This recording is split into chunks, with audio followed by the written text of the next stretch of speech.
Stefania, tap í hörkuleik á móti sterku dönsku liði þetta. Hvernig tilfinning á svona beint þetta leik? Þetta kannski bara mikið svekkelsi eða svona.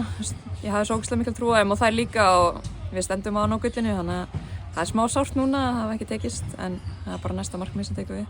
Þegar við skoðum svona frammistöðuna hjá liðinu, vinnið Noreg og Ísland svona nokkuð góðum mun.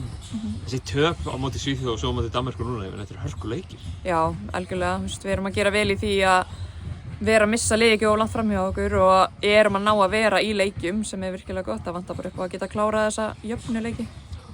Rosalega hátt orkustig hjá báðum liðum í þessum leik. Er ekki bara laskaðar eftir svona frammistöður? Jú, ég held að þetta var rosa mikið orkuleikur og rosa lítið dæmt sem svolítið erfitt að það fer rosa mikið orka í það, bæði að pressa, þannig að við verðum að kýla okkur vel fyrir næsta leik sem bara alveg jafn mikilvægur. En maður fann að þessi leikur skipti bæði lið mjög miklu máli. Það var mikið undir fyrir bæði lið, þannig að það sást á gólfinu en það voru þetta ekki besti leikurinn hjá hvoru liðinu.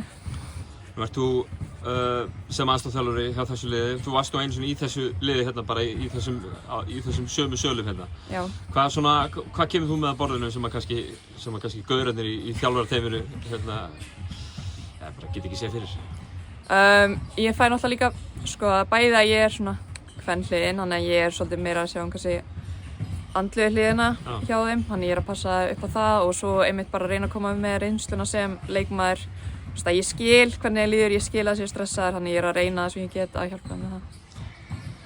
Finnland á morgun í lokaleik. Já. Við hljótið að vilja bara fara heim með 1-2 á bakinu þegar. Það sjálfsögðu, það væri geggjað að enda móti bara on a high, eða þannig, að enda á góða nótum og sérstaklega móti heimamönnum, það mæta mjög vel á leikina hjá þeim, þannig að það væri geggjað að vinna þeir á þeirra eigin heimavelli og fara heim í flugið með sigur. Kæra þakki Stefania, gangi ykkur vel á morgun. Takk fyrir.